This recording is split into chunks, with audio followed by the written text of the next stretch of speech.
Hey everyone, welcome to another episode of Around the Bird Bath. As always, I'm your host, Dan Nerdahl, and this is episode number 21, coming to you with another Turn in Tuesdays, and tonight breaking down the win over UIW, 7-4, UTSA now 17-12 on the season, still 5-1 in conference play. But they extend the winning streak to 6 games, and they will take that winning streak into the weekend series against Charlotte at the Bird Bath. Had the pleasure for this episode of having former UTSA baseball player Jonathan Tapia on as my guest. Tap has now been on 3 times, and to my knowledge, for Around the Bird Bath, that is the most recurring guest to date. We've had a handful of guests come on twice, but as far as I know, and I should know, right, because I'm the host, so the fact that I'm questioning myself, just trying to play it safe, but, third time on, so always enjoy talking to Tap and getting his thoughts. Some of what we talked about the game, of course, but then some of the other things we talked about, just things that happen in the game and just as a baseball player, just getting that mindset from somebody who played the game at a high level and getting that baseball IQ. So really enjoyed the conversation. Went a little longer than some of the other episodes for the Tuesday recaps do, but I think you all will enjoy the conversation. And then I mentioned this in the conversation, but Tap is going to be assisting with the broadcast this weekend for the Charlotte series. He's going to be doing the color commentary with Carl Schoening doing the play-by-play. So encourage you to check that out if you can't make it up to the field. If you can make it up to the field, come on out for some great baseball. But then also remember that for the Sunday game, the series finale, not only can you get the baseball cards autographed, the 5 baseball players, but for UTSA Giving Day, former UTSA baseball player, owner of Meet Me Apparel, and friend of the podcast, Ray Redding, is following up doing a similar donation last year for the Sunday game, where he's going to be matching every person in attendance with a $1 donation. So come on out and add to that number that Ray has to match, and hopefully we'll be talking about a series win in the blog. But for now, before we kick it over to the conversation with Tap, I want to take a moment and just thank all of our Patreon supporters. Allows us to continue to bring you content and do guest interviews, have another Where Are They Now with a former UTSA baseball player that I'm going to be interviewing this week, so that should hopefully be dropping soon. But appreciate your support as always. And then especially a big thanks to our board of trustees, Digiteek, John Outwell, Leo Perez of Los Dos Rowdies Tailgating, Gary and Ruben representing the UTSA Bird Gang Tailgate, Ray Redding and Mimi Apparel, Brandon Grill and the Grill Realty Group, Andy Elizalde and Profession Benefit Solutions, Ian McClendon and Seeker LLC, Ryan Squires, Waterman Construction, Siobhan Townsend, VP of the DFW chapter of the UTSA Alumni Association, UTSA Annual Giving, and Artisan Vapor and CBD. And of course, our big money donors, Ben Tovar, the Bunch family, Zach Espericueta and the San Antonio Podcast Network, Alejandro Benavides, Jacob Cavazos, board president for the UTSA Alumni Association, John Nally, Brandon Padron, Rick Cortez of Rowdy Road Grillers, and Summer McDaniel. So big thanks to all those who support through those ways. But then also the last thing to mention, just dropped a bunch of new stuff on the store, some San Antonio themed hats and shirts, and then also some baseball specific merch, a couple shirts, a hat. So check that out. I believe right now Alamo Audible is running a promo on the hats where you can get two hats and save $10 on your total purchase. So head over to the store. But for now, thanks for listening and enjoy the episode.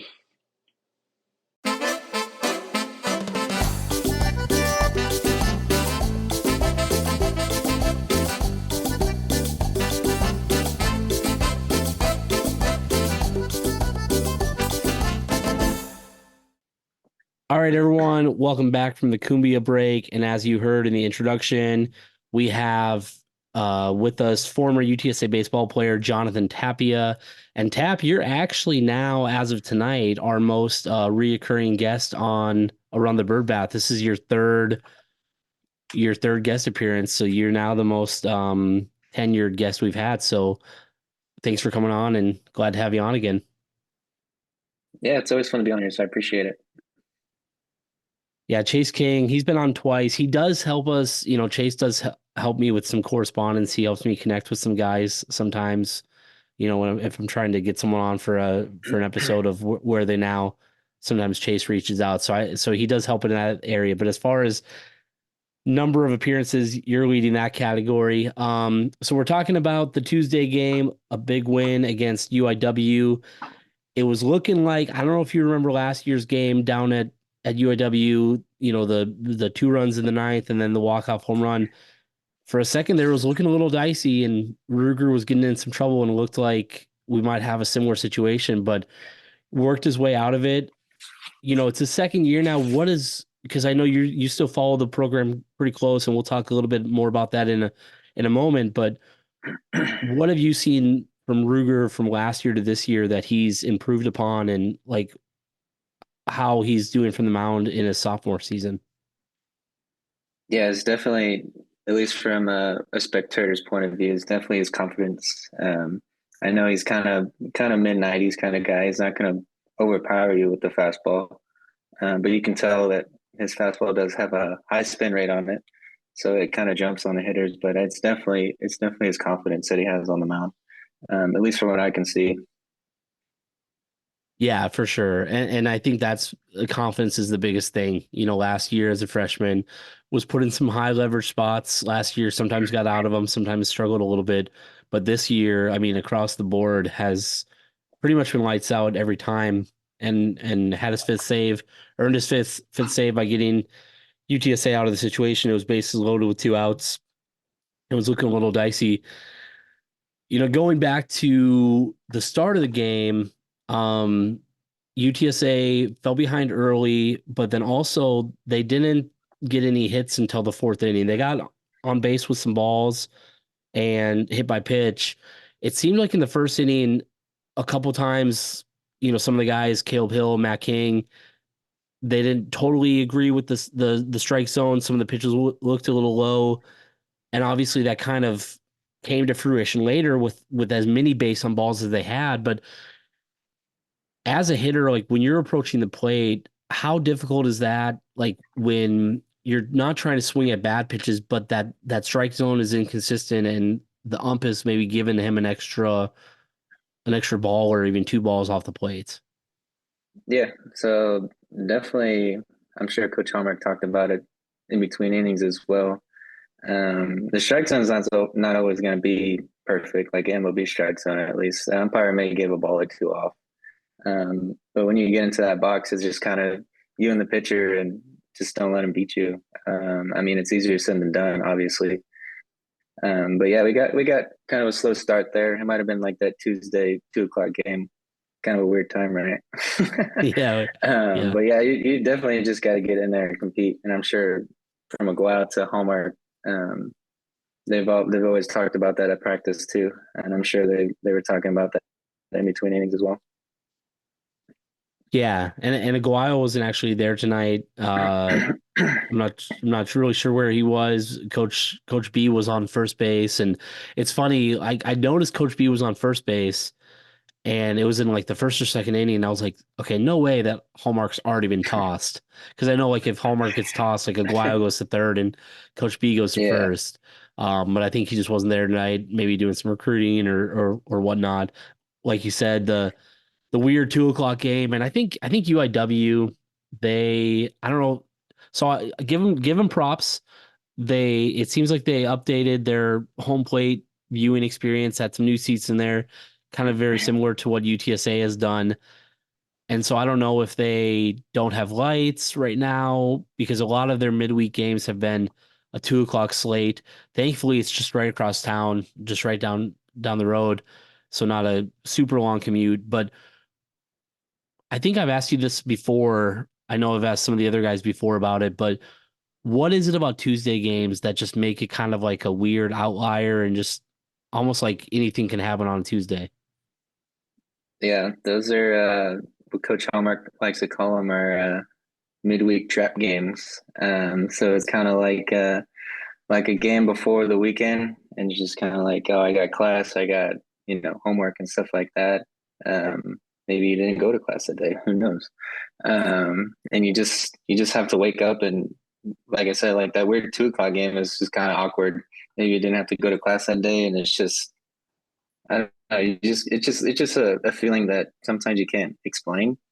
Um, some obviously this bus trip wasn't very long, probably 30 minutes at most, but sometimes you're traveling to Tarleton or something like that where it's 3 hours or so, and you're on the bus in the middle of the week. Um, yeah, it's just kind of a feeling you can't explain sometimes. Your body may be sluggish or anything like that. You may be having some aches and pains, but you just kind of got to get up there and kind of deal with it and hope your team win. Yeah, and I mean, they've done a pretty good job this season. They've lost a couple. They dropped the one to Tarleton at the start of the season, dropped one to ACU, but had some good ones. Beat Baylor last week, beat Houston, got the revenge game against Tarleton. It seems like too a lot of times it's the the team that's maybe not as favored that on Tuesday it's kind of like they've got the better shot, whether it's you're coming in trying to catch someone off their game. Maybe another team is more focused on conference play now that we're in conference play, and you don't want to tap into that bullpen too much because you want to have all your arms available for the conference slate because that factors into seeding and everything. So just a weird, like you mentioned, a weird combination. And UIW, they had a game a few weeks ago against Prairie View where it was like 23-20. So, sometimes those Tuesday games are the ones with the most lopsided scores as Mhm. well. UTSA goes next week down to College Station again to play the Aggies. Their Tuesday game, they were cleaning up on Texas State. It was like 12-2 in the sixth inning. They were beating the Bobcats. But before that, and before we keep talking about the UIW game, let's take a quick break because one of the reasons why I kind of joked about having you on is you're going to be doing some color commentating this weekend, right? Yes, sir. That's correct. The Charlotte series. So yeah, that'll be fun. It'll be my first experience. So Okay. don't critique me too hard, I guess. No, like I said before we started recording, I mean, you bring a great baseball IQ to the conversation. I did joke with you because last year, if we've got some original listeners, some OGs of Around the Bird Bath, you kind of dropped a quick little snippet last year about not being a huge fan of Charlotte and having some rivalry with them. And so that's the one thing I'd say is just, keep that neutrality, but I think you'll do a good job of it. And then of course, like you can ask Alyssa for some pointers as well, because she did some color commentating this past year of soccer. Yeah, no, definitely. She obviously does. She'll probably do a better job than me. So she'll give me a pointer or two, but she'll definitely help me out in preparing for that. So yeah. And also the last thing I'll say on that, you've got 3 games, you've got an entire weekend, and so get it worked out Friday night, and then you'll be cruising Saturday and Sunday, and be a seasoned pro by the end of the weekend. So, Yeah, that's true. Hopefully. yeah. So if you can't make it out to the Bird Bath this weekend, definitely check out those games on ESPN Plus. Tap will be on there with Carl Schoening and bring the broadcast to you. Hopefully, no rain delays this year. Last year, they played Charlotte over Easter weekend, and it was just a weekend filled of rain delays and changing start times. They didn't even play the third game, so hopefully, it's a smooth weekend in San Antonio, and UTSA can continue their conference play. We mentioned the slow start, and it kind of how the season has gone the first part of the season, we kind of were seeing that a lot. Like they would take a couple of innings to get going on the offense side of things, and then they kind of come up late. the last week or so when they've been playing really good ball. They've been jumping on pitchers early. They've been putting runs up early. They kind of got back to a little bit of a slow start. They didn't actually register a hit until the fourth inning. What are you trying to tell yourself? And you kind of already touched on this a little bit with the walks and everything, but what are you telling yourself as a player and as a hitter when the first time through the lineup, it just seems like nothing's really working. The hard hits are finding the gloves. And how do you kind of just trust the process and stay focused on getting back to what you know? Yeah, it all depends on obviously who's on the mound. So if that guy that's on the mound is a strike thrower, then I'm sure Hallmark's telling him to keep being aggressive because that guy's still going to pound the strike zone. If that guy's less than 50% of strikes, obviously you want to wait for your pitch, and that pitch that you get, you want to make sure that you hit it. But obviously easier said than done. But yeah, so 1 through 9, we just have to be patiently aggressive, I guess you could say. Because at the same time, you don't want to run, you want to run out of outs. You only get 27 of them. But then you also want to work the count. Give yourself some good situations to bring runners in, some situations to move runners over. Because traffic on bases and stuff like that is better than no traffic on bases. Solo home runs or rally killers. I'm sure you've heard that before. Mm-hmm. Yeah, Unless for it's a sure. walk-off. Yeah. Yeah. No, definitely. And there was, and that's where like one of the reasons why I like kind of doing this breakdown, because sometimes you can talk about the things that the box score maybe isn't going to represent. Like I was trying to look back and find the exact inning that happened, but there was one point where I think it was James Tausig, the first at bat of the inning, made the pitcher that came in throw 8 or 9 pitches and kind of got to him early and saw a lot of pitches right away, had him start laboring very early in the inning. And as a middle reliever, you don't really know what that guy's limit is and how willing the opposing team is going to be to want to bring another pitcher right off the bat. So making a guy throw 9, 10 pitches to the first batter, the at bat resulted in a strikeout, but then UTSA still had some production off that guy, probably because they saw all those pitches and they tired him down a little bit. And I imagine it's got to be frustrating. I know you didn't pitch at the collegiate level, but when you're continuing to throw your stuff and just nothing's working and nothing's getting by, and you're like, all right, well, this pitch is going to get him, and then he fouls it off, and then he maybe is on a little bit the next one, and just kind of the psyche of that at bat and the battle there. Yeah, no, even when there's a 7 pitch at bat, and that's considered a team at bat.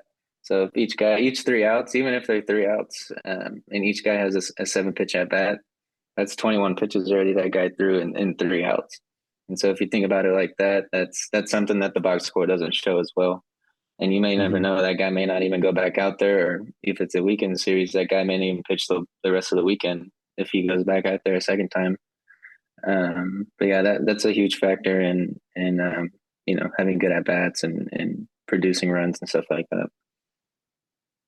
Yeah, and so I found it. It was the seventh inning, and UTSA didn't get any runs that inning, but Tausig. Well, no, that's the wrong one because he struck out. But anyway, it was somewhere in there where he had a really good at bat, and like what you were saying, just a good team at bat. Was there anything you saw while watching, like hitting wise, anyone that stood out to you, or any kind of sequences that you thought were the difference maker in today's game? Um, I think I would say Totem, bringing in those late runs, at least those insurance runs. Obviously, when there's a tight game like that, and it's 5-4 going into the late 7 inning or later, insurance runs are kind of big. And I think you mentioned that he hit a double down the left field line. I wasn't paying attention to that then. But then I think that brought the score to what was it, 6-3 going into the late innings. 6'4", around there. And I think that's kind of what let Ruger finish out the game at least. Knowing that he had those insurance runs behind him, and obviously good defense behind him as well. Yeah, for sure. Yeah, Ty had he had the double in the third or in the fourth, excuse me, that got UTSA on the board, and it was actually the first hit for UTSA of the game. They had some runners on from a walk and a hit by pitch. Final stats on that, by the way, UTSA walked 8 times and 3 batters reached by hit by pitch. So 11 free passes, 2 different stat categories on the final box score. But they definitely won that category because they only walked 4 UIW players and I think hit 2. And so 11 free passes to 6, but that's why the runners were on. But yeah, Ty, he's been so clutch, had some big moments against Tulane over the weekend. And I think, in my own opinion, I almost wonder if, because he got hurt, and I want to talk to you a little bit more about this in a second with turf versus grass. He got hurt early in the season, was sliding in home plate against UT Arlington. I thought it was obstruction. They didn't call it, missed maybe a week or two with a shoulder injury, came back in the Grand Canyon series. And I think it just took a little time for his bat to come back, the time off, especially a shoulder injury.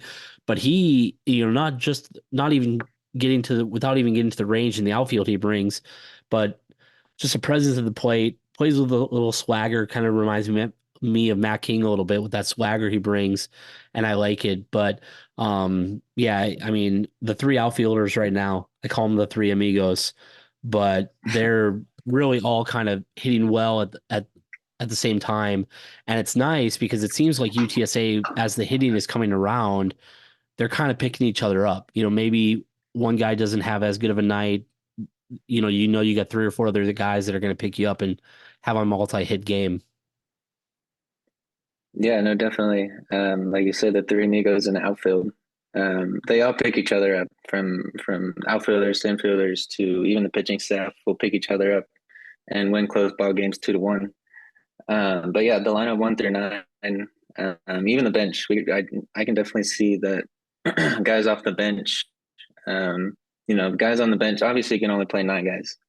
So guys on the bench, whenever they're called upon to, what is it, seventh, eighth, ninth inning to do a job and stuff like that, they're ready and to do it because they've been in that situation early in the season at least. But yeah, you talk about Matt King having a little swagger. He's definitely come a long way from freshman year, I can tell you that. Yeah, I wasn't following as closely when he was a freshman. I know that was your guys' last year, and so a great presence on the field, and he's had some special moments himself this year. So a lot of fun to watch. If you had to pick, would you pick a grass field, dirt infield, or do you like kind of this all turf playing surface that a lot of teams are going with now? Um, so I guess I like both. So the reason why I like both is I guess it kind of depends on how hard the playing surface is. So if the playing surface is natural grass, natural dirt, and it's nice dirt, nice grass, I don't mind playing on that at all. But then again, turf is nice because you get those consistent hops, those consistent bounces, and stuff like that. But then at the same time, it's also faster off the bat. I remember playing at, where was it? I think it was Louisiana Tech one time, and it was at their new stadium. We always practice on a Thursday night there, and we were hitting fungo and stuff like that. And ball skipped up on me real quick because that turf plays real fast. And then go back to FAU, they got all natural dirt infield, grass outfield, stuff like that. And that you can tell that playing surface plays a lot slower. So I mean, I guess I don't really have a preference as long as the playing surface is nice. And I can tell you, I'm not sure if you ever noticed this, but like opposing teams coming to play at UTSA, they're not used to it because the infield at UTSA isn't, I guess, very friendly, I guess, because the bounces over there, you have to know the spots, I guess, where the bounces are going to take bad hops. And so I guess if you haven't really seen that at the game, you can kind of pay attention to it because they're kind of real timid the other team whenever they're fielding ground balls over there. Yeah, and that was something that came up from a different podcast, from a different team's supporting podcast.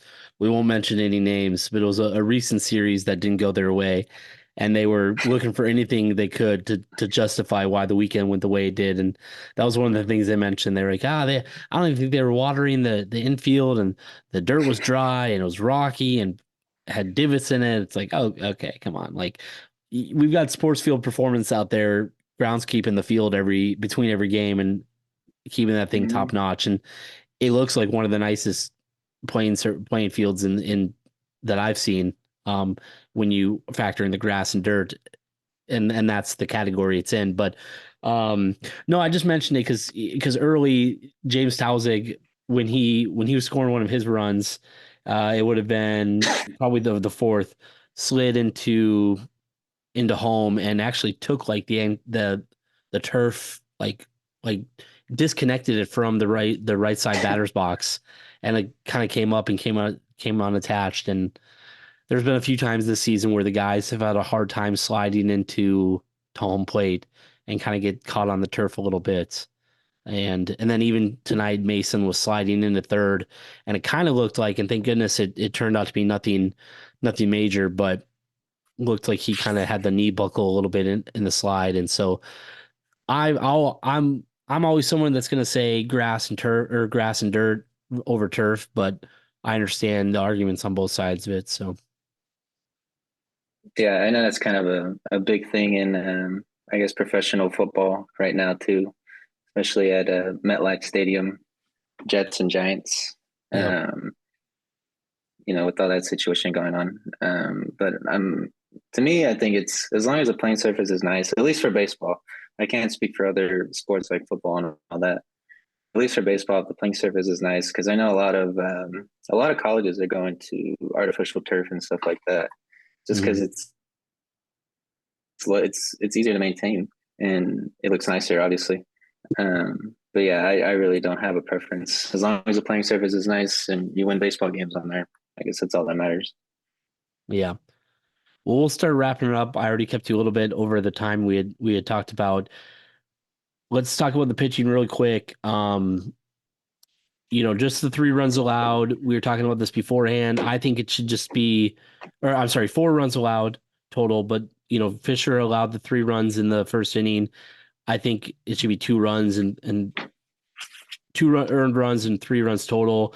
And even that, I mean, you have the error on the first batter, and then the home run that barely clips the foul pole. It's a home run. It is what it is. Baseball is a game of inches, but kind of just some of those weird moments that you see, kind of even getting back to the Tuesday games. So overall, still a really good outing by Fisher. Braylon was solid, three innings pitched, 2 hits, a strikeout. And Ryan Ward, talk about guys returning. Isaiah Walker returned to the lineup after getting injured on the first weekend of the season, had a hit, helped turn a double play. So great to see Isaiah out there. And then Ryan Ward came back to the mound after leaving during the ACU game with an injury. So great to see those guys back. We already talked a little bit about Ruger and what he did. What's one more takeaway you saw from the pitching staff in tonight's game, and maybe one thing you saw that you really liked tonight? Um, at least one other thing is just commanding the zone, I guess you could say. A lot of our guys, I could tell they're not scared to throw the ball in the zone, or they're not scared to at least give up a hit or two. Because if you can't pitch if you throw the ball in the zone. Even each pitch has to be competitive, at least in my eyes, and I'm sure Coach Butler and Coach Hallmark would agree to that. Because it's hard to hit if you're throwing pitches in the zone that are competitive to hit. Um, and I know each guy that ran out there today, they were competitive, and that's all you could ask for. the home run given up. I mean, like you said, that's just baseball on a Tuesday. But yeah, I think our pitching staff is kind of clicking at the right time, and everything's kind of coming together. And I think we're kind of we're finding everything out at the right moment. I guess you can say lineup wise, you already know, 1 through 9, guys who can interchange and guys who, role players, I guess you could say. Same with the pitching staff, middle relievers, the guys who can go deep, the guys who, can come in like Ruger who can save the game and stuff like that. I think we're kind of, at least in my eyes, we're kind of figuring out Coach Hallmark and then we're kind of figuring out, the team's mojo and stuff like that. Yeah, for sure. And there's been some times where when they are struggling with the strike zone a little bit tonight, but it seems like the last few weeks it's definitely been cleaned up. And tonight mentioned already, they only walked 4 batters.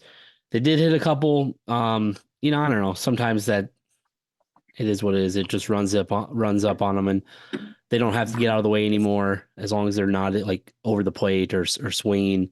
Then it's going to go in their favor. And then I liked how they worked out of some jams, especially, the biggest one was Ruger kind of having a couple walks and giving up a hit and having that bases loaded situation. There were 2 outs, but he just settled in and did what he did. And you can tell it's fun to watch him because you can tell when the batter that he's facing just cannot catch up to what he's throwing. And that's when it's fun to kind of watch him work and everything. So good win, expected them to get the win. So nice to see them follow up with that. They are now on a 6-game winning streak. They're up to 17-12 on the season.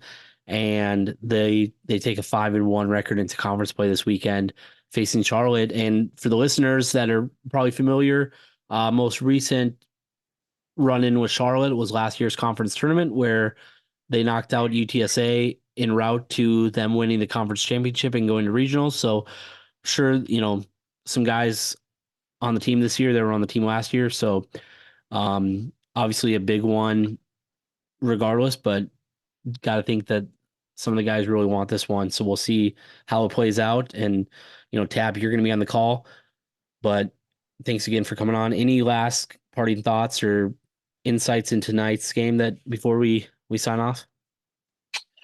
No, just looking forward to this weekend and hopefully we can get another series win. Yeah, for sure. The one thing I've always heard on broadcasting and commentating, and I'm sure you've heard this too, but don't be afraid to let the moment breathe and just let the moment speak for itself. Yeah, no, definitely. I love talking about baseball, so I think it'll be very, very smooth. So yeah, no, I think you're going to do great. Thanks again for coming on. Thanks again for everyone listening, and I'll be back later in the week to break down that Charlotte series and kind of look at some of the players they bring to the field and what to expect from them. So that's it for us. Tap, thanks again. Sir, appreciate it.